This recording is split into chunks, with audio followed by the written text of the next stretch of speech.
The Authoritative Life of General William Booth, Chapter 3, Lay Ministry. Convictions such as we have just been reading of were bound to lead to immediate action, but it is most interesting to find that William Booth's first regular service for Christ was not called forth by any church, but simply by the spontaneous effort of one or two young converts like himself. No one could be more inclined towards the use of organization and system than he always was, and yet he always advocated an organization so open to all, and a system so elastic that zeal might never be repressed, but only made the most of. It is, perhaps, fortunate that we have in one of his addresses to his own young officers the following description of the way he began to work for the salvation of his fellow townsmen. Quote, Directly after my conversion, I had a bad attack of fever and was brought to the very edge of the grave. But God raised me up and led me out to work for him after a fashion which, considering my youth and inexperience, must be pronounced remarkable. While recovering from this illness which left me far from strong, I received a note from a companion, Will Sansom, asking me to make haste and get well again and help him in a mission he had started in a slum part of the town. No sooner was I able to get about than I gladly joined him. The meetings we held were very remarkable for those days. We used to take out a chair into the street, and one of us, mounting it, would give out a hymn which we then sang, with the help of, at the most, three or four people. Then I would talk to the people and invite them to come with us to a meeting in one of the houses. How I worked in those days! Remember that I was only an apprentice lad of 15 or 16. I used to leave business at 7 o'clock, or soon after, and go visiting the sick, then these street meetings, and afterwards to some meeting in a cottage, where we would often get some one saved. After the meeting I would often go to see some dying person, arriving home about midnight to rest all I could before rising next morning in time to reach my place of business at 7 a.m. That was sharp exercise. How I can remember rushing along the streets during my 40 minute dinner time, reading the Bible or C. G. Finney's lectures on revivals of religion, as I went, careful, too, not to be a minute late. And at this time I was far from strong physically, but full of difficulties as those days were. They were nevertheless wonderful seasons of blessings, and left pleasant memories that endure to this hour. The leading men of the church to which I belonged were afraid I was going too fast, and gave me plenty of cautions, quaking and fearing at my every new departure, but none gave me a word of encouragement. And yet the society of which for those 6 apprentice years I was a faithful member was literally my heaven on earth. Surely I thought then there was one God, that John Wesley was his prophet, and that the Methodists were a special people. The church was at the time, I believe, 1,000 members strong. Much as I loved them, however, I mingled but little with them, and I had time for but a few of their great gatherings, having chosen the Meadow Plain as my parish, because my heart then as now went out after the poorest of the poor. Thus my conversion made me, in a moment, a preacher of the gospel. The idea never dawned on me that any line was to be drawn between one who had nothing else to do but preach and a saved apprentice lad who only wanted to spread through all the world abroad, as we used to sing the family of our Savior. I have lived, thank God, to witness the separation between layman and clergy become more and more obscured, and to see Jesus Christ's idea of changing in a moment the ignorant fishermen into fishers of men nearer and nearer realization. But I had to battle for 10 of the best years of my youth against the barriers the church set up to prevent this natural following of the Lamb wherever he leads.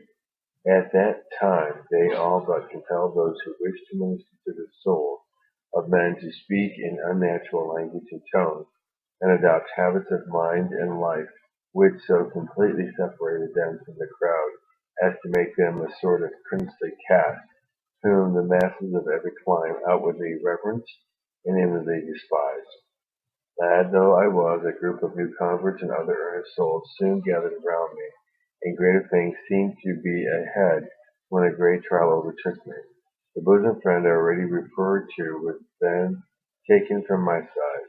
We had been like David and Jonathan in the intensity of our union and fellowship in our work for God. He had a fine appearance, was a beautiful singer, and possessed a wonderful gift of prayer. After I had spoken in our open-air meeting, he would kneel down and wrestle with God, then until it seemed as though he would move the very stones on which he knelt, as well as the hearts of the people who heard him. Oh, how few of those men called ministers or priests can anything like this be said. But the unexpected blow came. He fell into consumption. His relations carried him up and down the country for change of air and scene. All was done that could be done to save his life, but in vain. The last change was to the Isle of Wight. To that lovely spot the final hope fled. I remember their bringing him home to die. He bade me farewell to earth, and went triumphantly to heaven singing. And when to Jordan's flood I come, Jehovah rules the tide, and the waters he'll divide, and the heavenly host will shout, welcome home. What a trial that loss was to my young heart. It was rendered all the greater from the fact that I had to go forward all alone in face of an opposition which suddenly sprang up from the leading functionaries of the church. Unquote. The consecration which William Booth made of himself to this work with all the zeal and novelty with which it was characteristic was due no doubt to the teaching, influence, and example of James Coffey, Caughey, the remarkable American minister who visited the town, largely free from European opinions and customs and religious matters, and seeking only to advance the cause of Jesus Christ with all possible speed. This man, to a very large extent, liberated William Booth for life from any one set of plans and led him towards that perfect faith in God's guidance which made him capable of new departures to an extent. The old-fashioned representatives of officialdom grumbled in vain at novelties which have now become accepted necessities of all mission work. Quote, just about this time, the general told us, another difficulty started across my path in connection with my business. I have told you how intense had been the action of my conscience before my conversion, but after my conversion it was naturally ever increasingly sensitive to every question of right and wrong, with a great preponderancy as to the importance of what is what's right over what was wrong. Ever since that day it has led me to measure my own actions, to judge my own character by the standard of truth set up in my soul by the Bible and the Holy Ghost, and it has not permitted me to allow myself into doing things which I have felt were wrong, without great inward torture. I have always had a great horror of hypocrisy, that is, of being unreal or false, however fashionable the cursed thing might be, or whatever worldly temptation might strive to lead me on to the track. In this I was tested again and again in those early days, and at last there came a crisis. Our business was a large one, and assistants were none too many. On Saturdays there was always great pressure. Work often continued into the early hours of Sunday. Now I had strong notions in my youth, and for a long after, indeed, I entertain them now, about the great importance of keeping the Sunday, or Sabbath as we always called it, clear of unnecessary work. For instance, I worked in my young days thousands of miles off Sabbath, when I could, for a trifling sum, have ridden at ease, either than use any compulsory labor of man or beast for the promotion of my comfort. I still think we ought to abstain from all unnecessary work ourselves, and as far as possible, arrange for everybody about us to have one day's rest instead of But as I was saying, I objected to working at my business on the Sabbath, which I interpreted to mean after 12 o'clock on Saturday night. My relatives and many of my religious friends laughed at my scruples, but I paid no heed to them. I told my master I would not do it, though he replied that if that were so, he would simply discharge me. I told him I was willing to begin on Monday morning as soon as the clock struck 12, and work until the clock struck 12 on Saturday night, but that not 1 hour or 1 minute of Sunday would I work for him at all, or for all his money. He kept his word and put me into the street, and I was laughed at by everybody as a sort of a fool. But I held out, and within 7 days he gave in, and thinking my scrupulous conscience might serve his turn, he told me to come back again. I did so, and before another fortnight had passed, he went off with his young wife to Paris, leaving the responsibilities of a business involving the income and expenditures of hundreds of pounds weekly on my young shoulders. So I did not lose by that transaction in any way. With no little suffering on 4 separate occasions, contrary to the judgment of all around me, I have thus left every friend I had in the world and gone straight into what appeared positive ruin, so far as this world was concerned, to meet the demands of conscience. But I have trusted God and done the right, and in every separate incident I can now see that I have gained both for this world and the next as the result. During all the period of my lay preaching, both in Nottingham and London, I had to grapple with other difficulties. What with one thing and another, I had a great struggle at times to keep my head above water and my heart alive with peace and love. But I held on to God in this grace, and the never-failing joy that I experienced in leading souls to Christ carried me through. How can anyone fail to see how much more the masses are likely to be influenced by the preaching, no matter how defective or oratorical, or one who has thus lived in the midst of them, living in fact their very life of anxiety, suffering, and toil, than by that of men, however excellent, who come to them with the atmosphere of the study, the college, or the seminary, and yet, after having been trained for a year in the rough and ready oratory of the streets, subject to interruptions and interjected sneers, the general was called upon in order to be recognized as fit for the registration as a lay preacher to mount the pulpit and preach a trial sermon. Accustomed as he had been to talk out his heart, with such words and illustrations as involuntarily presented themselves to the simple-minded, though often wicked and always ignorant crowds who gathered around the chair on which he stood, able without difficulty to hold their attention when he had won it and drove the truth home to their souls. In spite of the counter-attractions of the busy thoroughfare, he took very hearty to the stiff, cold process of sermonizing and sermon-making, such as was then in vogue, and it was some time before he had much liberty or made much progress in the business. Still in due time he was passed, first as a lay preacher on trial, and later called as fully qualified to preach in any chapel in the district. This later after a second year's activities and a second trial sermon. When he once got on to this sermon-making line, he took the best models he could find, men like John Wesley, George Whitefield, and above all, C.G. Finney, who he would be certain had never sought in their preaching for human applause, but for the glory of God and the good of souls alone. In the Psalms, as in the Gospels and the Acts of the Apostles, we have the most unmistakable guidance upon the subject, showing it to have been God's purpose so to pour out His Spirit upon all flesh, so that all His people should be true prophets, not all, of course, of the same caliber or style, but all capable of warning and teaching in all wisdom every one whom they could reach. The work of the ministry is another thing altogether. Let no one suppose that the Salvation Army at all underrates the separation unto His work of those whom God hath chosen for entire devotion to some task, whatever it be.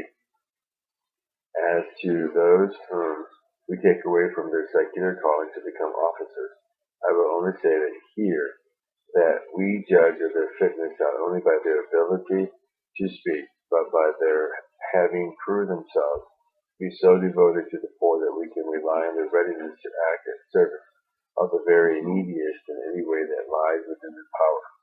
Only two persons at each of our stations, the officers actually in command, receive any payment whatever from the army. All the others associated with us, many of them wearing our uniforms and holding some particular office, give freely their lecture time and money to the work and may be spoken of as lay preachers. Our young local preacher generally spent his Sundays in some district village where he had been appointed to preach, just as in the case in these days with thousands of our soldiers. But my homeward walk, often along through the dark, muddy fields and lanes, he tells us, would be enlivened by snatches of the songs we had been singing in our meetings, and late into the night people might have heard my solitary prayer and praise. Don't set up singing till 12 o'clock after a hard day's work, was one of the first needed pieces of practical advice I got from my best advisor of latter years. But we never felt we could have too much of God's service and praise, and scarcely regarded the grave itself as the terminus for our usefulness. For in the case of a girl who had attended our cottage meeting, and who had died of consumption, we lads organized something very like one of a present-day Salvation Army funeral, had administered the poor girl's necessities during her sickness, comforted her in her last hours of pain, sung hymns of triumph round her bed as her spirit took passage to the skies. We had it the right, as her only friends, to order her funeral, and we resolved to make the most of it for the good of her neighbors. Although it was in the depth of winter and snow lay thick on the ground, we brought the coffin out into the street, sang and prayed around it, and urged the few neighbors who stood shivering by, or listening at their doors and windows, to prepare for their dying day. We then proceeded to the Cholera burial ground, as the cemetery in which the poorest of Nottingham were buried was called, obtaining permission from the chaplain to lay another little meeting by the graveside after we read the ordinary service. I cannot but feel that the hand of God was upon me in those days, teaching me how much lay preachers could do. Unquote. How wonderful that the lad who did all that in the teeth of religious convention and opinion should have lived to organize such battles and just such funerals all around the world, and to train hundreds of thousands of soldiers of Christ would do likewise. What a determination to his own career he was preparing all the time when the city of London was to suspend the traffic of many of its busiest thoroughfares for hours to let his coffin pass through, with a procession of his uniformed soldiers a mile long. With regard to the question of a call to ministry, that bugbear of so many souls, the general constantly expressed himself as follows, quote, how can anybody with spiritual eyesight talk of having no call when there are such multitudes around them who never heard a word about God and never intend to, who can never hear? Indeed, for the sort of preacher who will force himself upon them. Can a man keep right in his own soul and see all that, and yet stand waiting for a call to preach? Would they wait so for a call to help anyone to escape from a burning building, or to snatch a sinking child from a watery grave? Does not growth in grace, or even ordinary growth in intelligence, necessarily bring with it that deepened sense of eternal truths which much intensify the conviction of duty to the perishing world?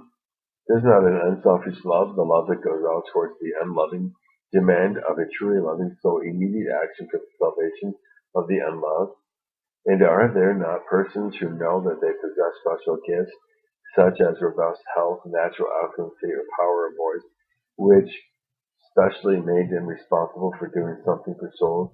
And yet I do not at all forget that above and beyond all these things, there does come to some a special and direct call, which it is particularly fatal to disregard, particularly strengthening to enjoy and act upon. I believe that there have been many eminently holy and useful men who never had such a call, but that does not at all prevent any one from asking God for it, or blessing him for his special kindness when he gives it. Unquote. There is, I think, no doubt that God did give to young William Booth such a call, although he never spoke of it. Perhaps least he might discourage any who, without enjoying any manifestation, acted upon the principles thus referred to. At any rate, he battled through any season of doubt he had with regard to it, and came out into a certainty that left him no room for question or fear. End of chapter 3. Have them read with you.